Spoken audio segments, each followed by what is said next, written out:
Hey guys, welcome back to Fashion Weekers YouTube channel. Today we're here in Boston and today we're going to be exploring the Franklin Park Zoo. So make sure you stick around, check it out, hit that subscribe button, and let's go. Let's go.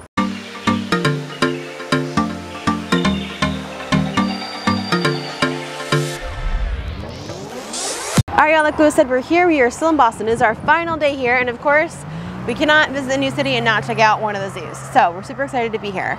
This is not a part of our City Pass.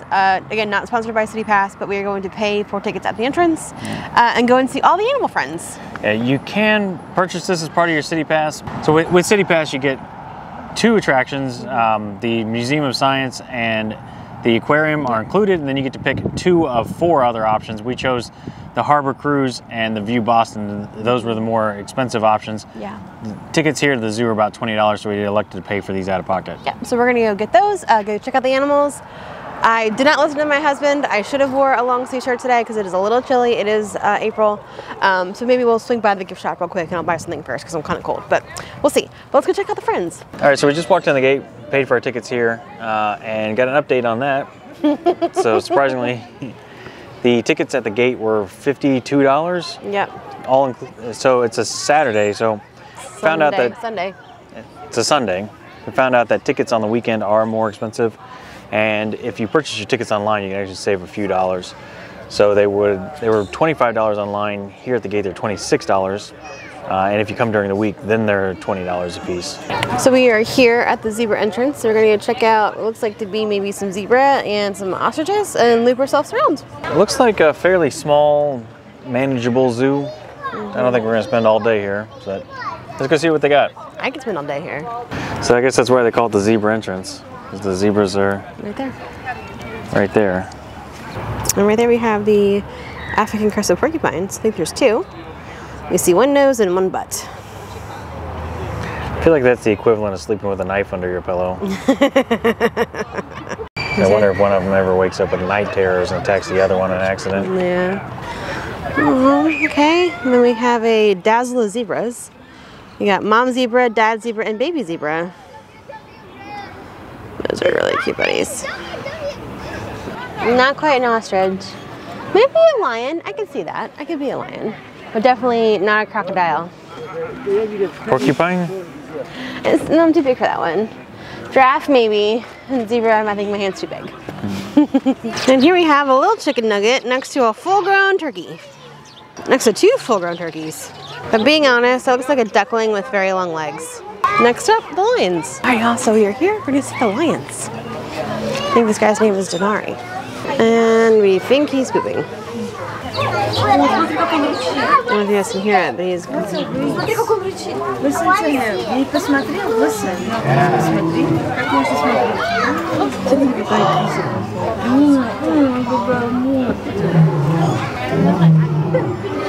What is really neat about the lion exhibit, though, is that they have this Land Rover that's like crashed through the walls, and so you can actually get inside of there. I think it'd be super neat if that lion crawled up on the hood and then you'd be like just a windshield away. That's definitely kind of unique. I've not seen that at another zoo. I wondered also because it's kind of just held on with plexiglass and I don't know, some Flex Seal or something. I'd be a little worried if that lion really wanted to go at you there. And we peek through the tortoise window, peeping Tom style, and we can see there's an African spurred tortoise in there. So as you guys know, I, big fan of animals on this channel.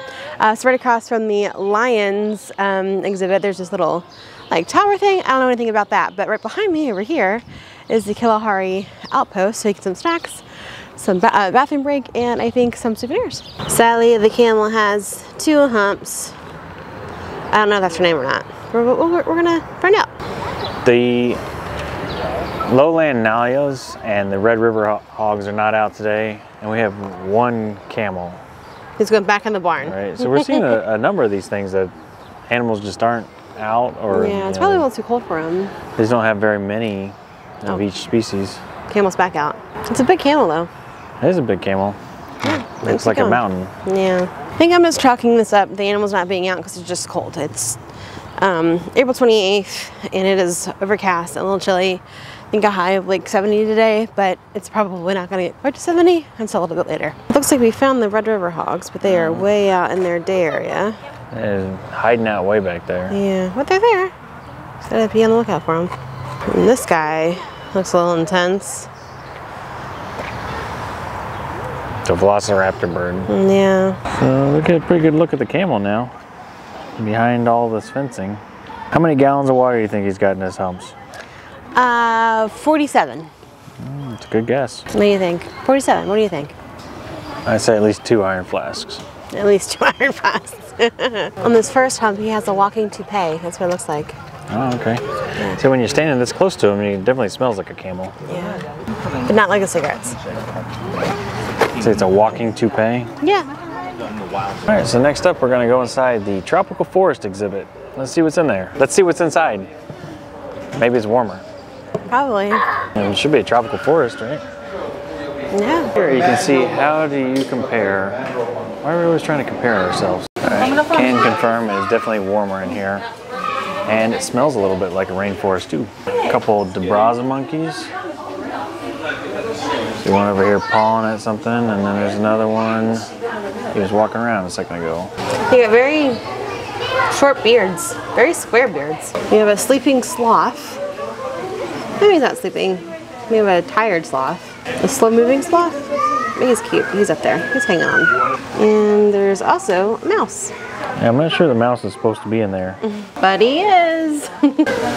Here we have a dwarf crocodile. He looks extra angry. And here we have some fish, but link below where we just were at the New England Aquarium. New England Aquarium, yeah, we saw lots of fish over there. That was actually a really good exhibit. Yeah. Then we have a tapir. That's pretty cool. In my opinion, that's what a hippopotamus and an anteater, if they had a baby, that's what they would look like. What do you think about that? Maybe it's just an overweight anteater. Oh.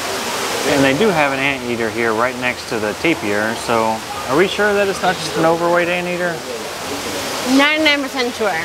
Or maybe the hippo's not too far from here? Yeah, maybe. And here we have the saddle-billed stork. So this is the stork that brings baby ponies. That was a good one. That was funny. Now we've entered the snake exhibit, but this is an anaconda's mouth, and you can see how its jaw splits open there at the bottom. So these things can open real wide and swallow all kinds of huge stuff.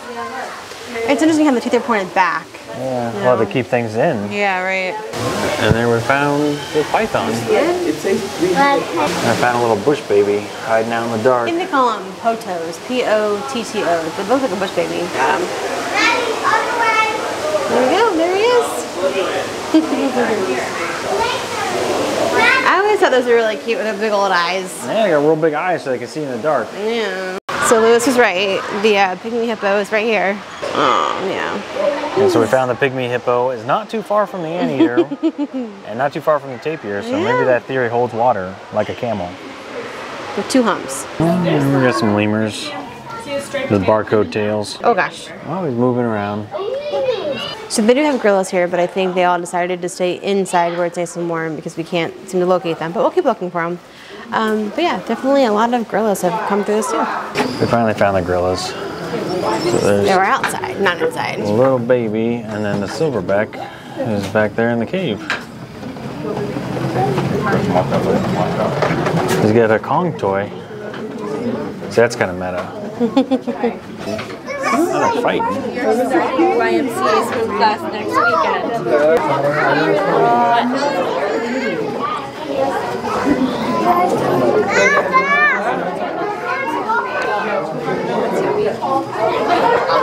We have someone eating kale. Look at that. So it took us a while to find the gorillas, but they have pretty big habitat there, indoors and outdoors. Honestly, I can say that out of all the zoos we've been to, it's probably the most active we've ever seen gorillas. Usually they're just kind of sitting there. So this one was pretty neat. They're all kind of moving around. They're eating their kale. They're nursing, swinging, all kinds of fun stuff. On to the next exhibit. Spotted dogs. And then the birdhouse. Oh, birds. Here we have these spotted dogs. Those are always my favorite. Yeah, I know, not everything can be my favorite, but when I see them, they're my favorite.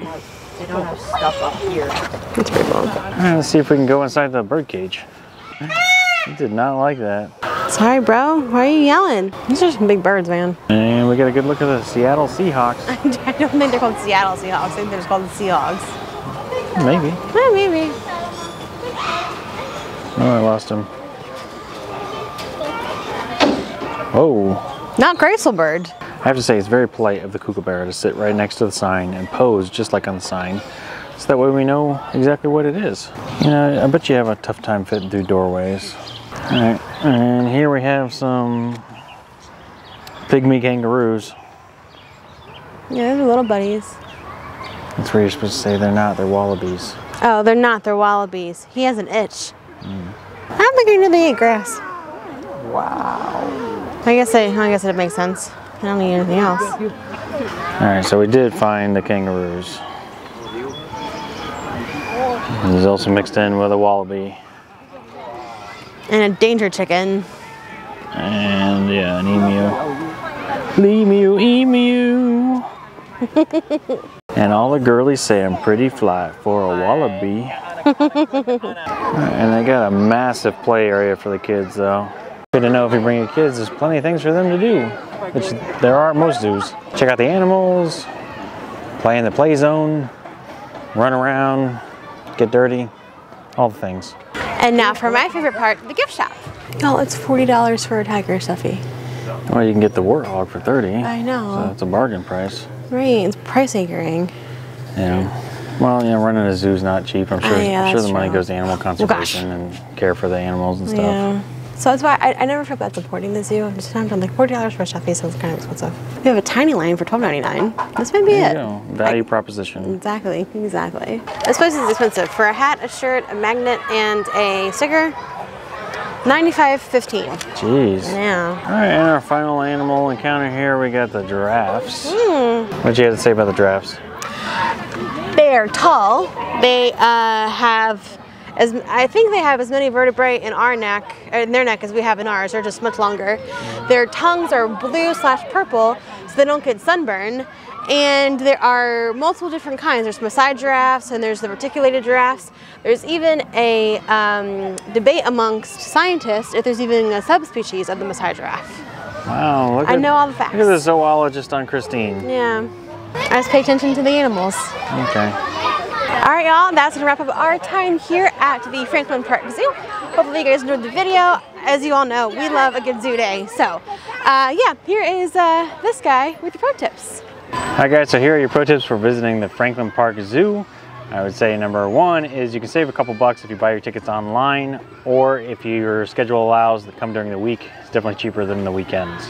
Pro tip number two is it's about 3.5 miles away from downtown Boston, so you can take the public transportation here, which would be like the orange line followed by the bus. I think it's the 22 bus. That would take you about an hour, or you can take an Uber. Costs about $15 each way, and that was roughly 15 to 30 minutes. And pro tip number three is definitely make sure you wear some comfortable shoes. The zoo is a pretty good size, even though there's not a ton. It's not completely full of animals, but you'll be doing a lot of walking while you're here. So just make sure you're comfortable. So that's gonna do it for today, guys. Remember, hit that subscribe button. Really appreciate it. Really helps us out. With that being said, we're out of here, and we'll see you next weekend. Bye.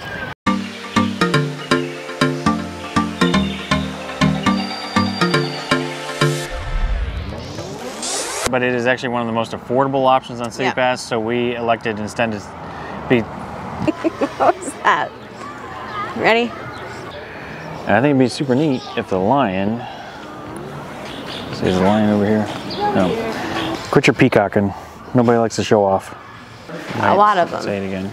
Let's see what's inside. Oh. Trying to make other baby zebras? What are we doing here?